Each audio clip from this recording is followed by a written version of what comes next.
श्री अष्टावक्र महागीता के 9वें प्रकरण को प्रारंभ करते हैं।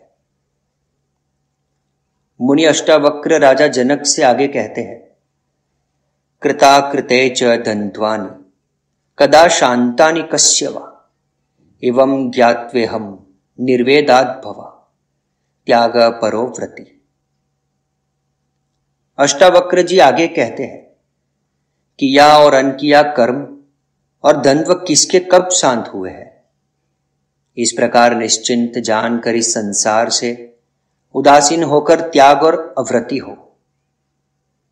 8वें प्रकरण में अष्टावक्र बंध और मोक्ष की व्याख्या करके इस प्रकरण में वे शांति का उपाय बताते हुए कहते हैं कि संसार के प्रति उदासीन होकर या उसकी उपेक्षा कर अपने आत्मा में स्थित हो जाने से ही शांति उपलब्ध होगी, अन्यथा नहीं। वे कहते हैं कि जो कर्म किए जा चुके हैं वे वासना एवं अहंकार से किए गए हैं, अतः उनका तो फल भोगना ही पड़ेगा। उनसे छूटने का कोई उपाय नहीं है। ये बिना भोगे शांत नहीं हो सकते, अतः ये तो बंधन है ही। किंतु जो कर्म अभी नहीं किए गए हैं वे भी बंधन है, क्योंकि उनके करने की वासना भीतर विद्यमान है, विचार भीतर विद्यमान है। मनुष्य कर्मों से अधिक अशांत नहीं है, किंतु वह विचारों से, वासनाओं से अधिक अशांत है। कर्म की अपेक्षा विचारों का महत्व सर्वाधिक है, क्योंकि वे ही कर्म के कारण है। विचारों की तरंग उठते ही भीतर मलिनता प्रविष्ट हो जाती है। यही पाप हो गया, यही बंधन बन गया, उपद्रव शुरू हो गया। अपराध करना ही पाप नहीं है, अपराध के विचार आना ही पाप है, क्योंकि ये विचार ही मनुष्य को पापी बना देते हैं। इसी से मनुष्य सुख दुख का अनुभव करता है। संसार द्वंद्वात्मक है। यह सुख दुख, लाभ हानि, प्रेम घृणा, हिंसा अहिंसा, ग्रहण त्याग, राग विराग, जीवन मृत्यु आदि द्वंद्वों के आधार पर ही चलता है। संसार की गति ही द्वंद्वात्मक है। ये द्वंद्व एक ही सिक्के के दो पक्ष की भांति है, जिनमें एक का ग्रहण और दूसरे का त्याग किया नहीं जा सकता। या तो दोनों रहेंगे या दोनों ही नहीं रहेंगे। मुनि अष्टावक्र इसलिए कहते हैं, ये किए और अनकिए कर्म तथा द्वंद्व किसी के शांत नहीं हो सकते। ऐसा निश्चित जानकर इस संसार के प्रति उदासीन होकर त्याग परायण और अव्रति होना ही शांति प्राप्त करने का तरीका है। व्रत ले लेकर, कसमें खा खाकर इनको छोड़ने के प्रयास से मनुष्य और अशांत होता है। जो है उसको भोगने में तो अशांति है ही, उनको छोड़ने की जिद से और नई अशांति पैदा हो जाती है। इन दोनों प्रकार की अशांति को दूर करने का एक ही उपाय है कि स्वाभाविक रूप से जो हो रहा है उसे स्वीकार करना एवं अनाग्रह पूर्वक जीवन जीना। मुनि अष्टावक्र आगे कहते हैं, कस्यापि तात धन्यस्य लोकचेष्टा व लोकनाथ जीवितेच्छा बुभुक्षा च बुभुत्सोपशमंगता। हे तात, लोक की चेष्टा, व्यवहार, उत्पत्ति और विनाश को देखकर किसी भाग्यशाली की ही जीने की कामना, भोगने की वासना और ज्ञान की इच्छा शांत हुई है। आत्मा निर्दोष है, ज्ञानमय है, उत्पत्ति और विनाश से रहित है, शांत है, आनंदमय है। किंतु लोक चेष्टा इससे भिन्न है। लोक की उत्पत्ति है, विनाश है, वह द्वंद्वात्मक है। इसमें वासना है, कामना है, भोग है। यह अनित्य है, सदोष है, अज्ञानजनक है, अशांत है, दुखमय है। किंतु उस परमानंद स्वरूप आत्मा के अज्ञान के कारण ही इस लोक में संसारी की जीने की कामना, भोगने की वासना एवं संसारी ज्ञान को प्राप्त करने की इच्छा कभी शांत नहीं होती। वह इस लोक में अधिक से अधिक पाने एवं भोगने की इच्छा करता है। वह इसी में सभी सुख मानता है। किंतु जिसने आत्म तत्व का स्वाद चख लिया, उसे ये संसारी भोग, वासनाएं, जीने की इच्छाएं, इसका ज्ञान सब अनित्य एवं क्षणिक तथा सदोष ज्ञात होने लगता है। इसीलिए वह संसार के प्रति उदासीन हो जाता है, उसे संसार से वैराग्य हो जाता है, क्योंकि उसे परमानंद का स्थायी, नित्य, निर्दोष सुख प्राप्त हो गया। फिर वह क्षणिक की इच्छा नहीं करता। मुनि अष्टावक्र कहते हैं कि आत्म अज्ञान के कारण ही संसार की इस लोक में जीने की कामना, भोगने की वासना एवं ज्ञान की इच्छा कभी शांत नहीं होती। हजारों में से कोई एक आधा ही ऐसा भाग्यशाली होता है जिसे इस आत्म सुख की उपलब्धि होती है, और उसी की ये सब सांसारिक वासनाएं शांत होती है, अन्य की नहीं। ऐसे व्यक्ति को ही संसार से वैराग्य होता है। केवल घर छोड़ देना और लंगोटी लगा लेना वैराग्य नहीं है। यदि यह वैराग्य होता तो ये नंगे, भूखे और भिखारी सभी वैरागी कहलाने के अधिकारी होते। निश्चित ही आत्मज्ञानी ही वैराग्यवान है एवं वही जीवन मुक्त है। मुनि अष्टावक्र आगे कहते हैं, अनित्यम सर्वमेवेदम तापत्रिय दूषितम असारम निंदितम हेयमेति निश्चिंत्य शाम्यति। यह सब अनित्य है, तीनों तापों से दूषित है, सारहीन है, निंदित है, हेय है। ऐसा निश्चित होने पर शांति प्राप्त होती है। मुनि अष्टावक्र ज्ञानी है, आत्मानंद के सुख में अवस्थित है, जो नित्य है, निर्दोष है। अतः उनको यह अनित्य, क्षणभंगुर सुख प्रिय नहीं लगते। सूरदास ने कहा है, जिन रसना अंबुज फल चाख्यो, क्यों करील फल खावे।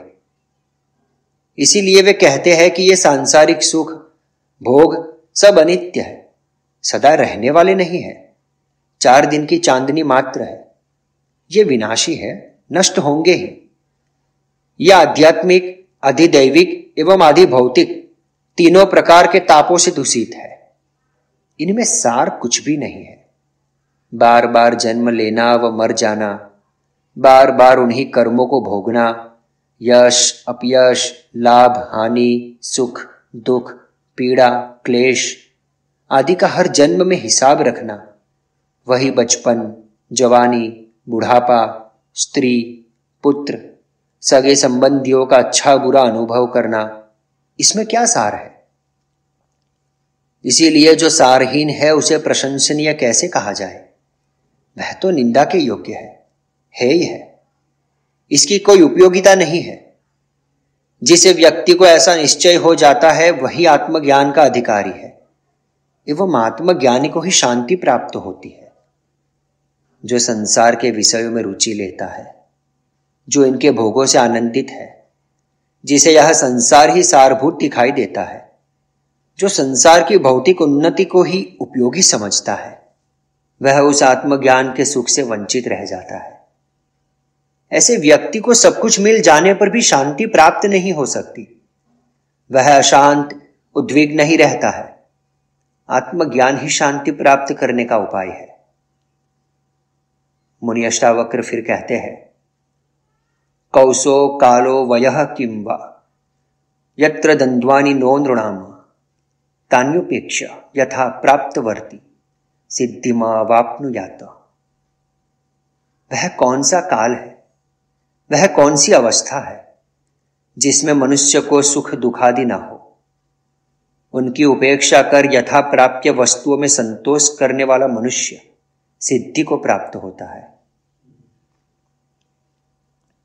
सुख दुख, जीवन मरण, लाभ हानि, संघर्ष, शांति, पुरुष प्रकृति, जड़ चेतन आदि अनेक प्रकार के द्वंद्व सृष्टि में दिखाई देते हैं।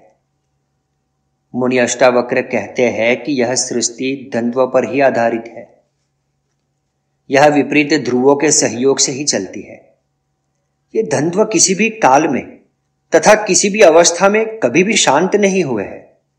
ये सदा रहेंगे ही। ये द्वंद्व एक ही सिक्के के 2 पक्षों की भांति है। या तो दोनों रहेंगे या दोनों हटेंगे। एक को मिटाकर दूसरे को रखना संभव नहीं है।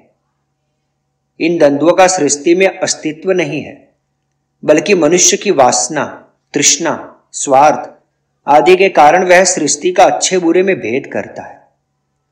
वह बुरे को हटाकर अच्छा लाना चाहता है। इसीलिए संघर्ष, अशांति, लोभ, मोह आदि अनेक बुराइयों का आरंभ होता है। अच्छा बुरे के कंधों पर ही खड़ा है। यदि बुरा ना हो तो अच्छों का भी अस्तित्व मिट जाएगा। मरीजों के कारण ही डॉक्टर का अस्तित्व है। चोरों, डाकुओं के कारण ही पुलिस एवं न्यायालय है।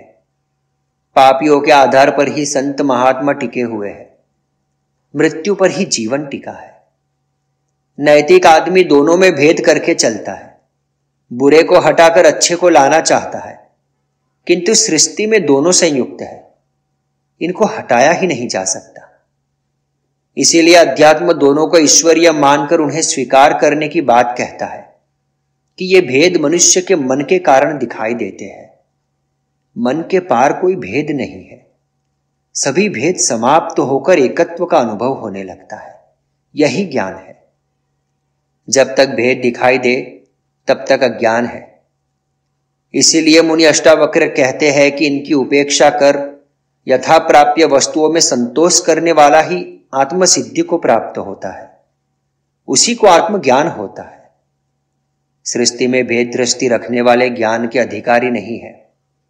बुद्धि ने भी उपेक्षा शब्द का ही प्रयोग किया है। तंत्र कहता है सब कुछ ईश्वरीय समझकर स्वीकार कर लेना है। भक्त कहता है अच्छा बुरा, सुख दुख सब उसी का है, वही देता है, अतः हमें उसकी आज्ञा समझकर स्वीकार करना है। भाषाएं भिन्न भिन्न है, किंतु अर्थ एक ही है कि द्वंद्व को स्वीकार करना ही मुक्ति का मार्ग है। मुनि अष्टावक्र आगे कहते हैं, नाना मतम महर्षिणाम साधुनाम योगिनाम तथा दृष्टवा निर्वेदमापन्न को न शाम्यति मानवः। महर्षियों के, योगियों के एवं साधुओं के अनेक मत है। ऐसा देखकर उपेक्षा को प्राप्त हुआ कौन मनुष्य शांति को प्राप्त नहीं होता। दुनिया में विभिन्न प्रकार के मत है, विभिन्न मान्यताएं हैं, विभिन्न प्रकार के सिद्धांत हैं, विभिन्न क्रिया पद्धतियां एवं साधनाएं हैं, किंतु इनमें सत्य कहीं भी नहीं है। सत्य एक ही है एवं इसे उपलब्ध व्यक्ति भी सब एक ही मत के हो जाते हैं। बुद्धि एवं तर्क से कुछ भी सिद्ध नहीं किया जा सकता। दर्शन शास्त्रों के अध्ययन से एक भी प्रश्न का उत्तर नहीं मिल सकता। यदि इनमें सत्य होता तो इतने मत नहीं होते। सत्य सभी मतों, मान्यताओं, सिद्धांतों के पार है। ये मान्यतावादी, सिद्धांतवादी, तर्कवादी सब बुद्धि को भ्रांत करने वाले हैं। इसीलिए ज्ञान के मुमुक्षु को इन सबसे बचना चाहिए। मुनि अष्टावक्र ने पूर्व के सूत्र में द्वंद्वों की उपेक्षा की बात कही तथा इस सूत्र में वे शास्त्रों एवं विभिन्न मतों की भी उपेक्षा की बात कहते हैं कि इन महर्षियों, साधुओं तथा योगियों के विभिन्न मत हैं। इसीलिए ज्ञान प्राप्ति की इच्छा रखने वाले को इन सब की उपेक्षा करनी चाहिए, तभी शांति संभव है। सत्य न शास्त्रों में है न सिद्धांतों में, वह स्वयं के भीतर है। जिसे पाना ही ज्ञान है, उसी से होगी शांति।